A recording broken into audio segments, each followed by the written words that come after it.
Saudara, data kependudukan menjadi salah satu data yang terpenting bagi penyelenggaraan pembangunan. Bahkan data kependudukan juga dapat diakses secara cepat melalui sistem online. Pelaksanaan pembangunan daerah tidak terlepas dari data kependudukan yang menjadi sumber informasi.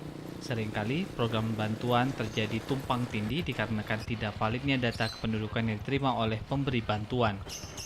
Kadis Registrasi Kependudukan Aceh Umar Dhani saat penandatangan perjanjian kerjasama dengan 6 SKPA di lingkungan Setda Aceh mengatakan sejumlah dinas ini dapat menggunakan data kependudukan Aceh untuk melaksanakan program kegiatannya. Jadi memang data kependudukan, data yang kita berikan untuk pelayanan publik di SKPA itu data bersih kependudukan yang kita terima dari Dirjen Kependudukan dan Pencatatan Sipil. Ini bertujuan apabila ada program-program tertentu yang di setiap SKPA lakukan itu mengurangi overlap atau data penduduk yang diberikan bantuan atau dalam bentuk apapun itu supaya tidak overlap atau tidak terjadi kesalahan ya.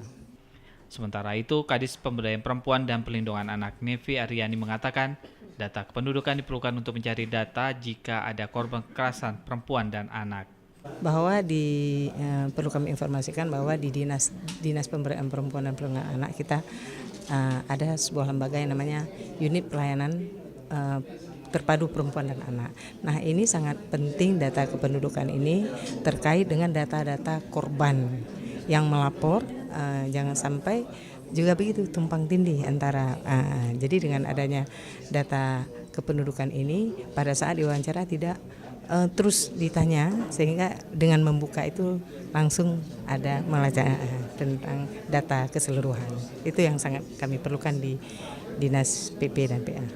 Kita sambut baik dan dukung penuh perjanjian kerjasama ini dan sangat bermanfaat ke depannya bagi Baitul Mal, terutama dalam penyaluran tahapan penyaluran ZIS ya, karena dengan data yang akurat ini insya Allah akan mendukung penuh kegiatan-kegiatan yang dilakukan oleh Baitul Mal. 3 SKPA yang menandatangani perjanjian kerjasama ini diantaranya Dinas Pemberdayaan Perempuan dan Perlindungan Anak Aceh, Baitul Mal Aceh, serta BPSDM. Pada kesempatan yang sama juga diserahkan perjanjian kerjasama dengan 3 SKPA sebelumnya, yaitu Diskominsan, Dinas Kesehatan Aceh, serta BRA.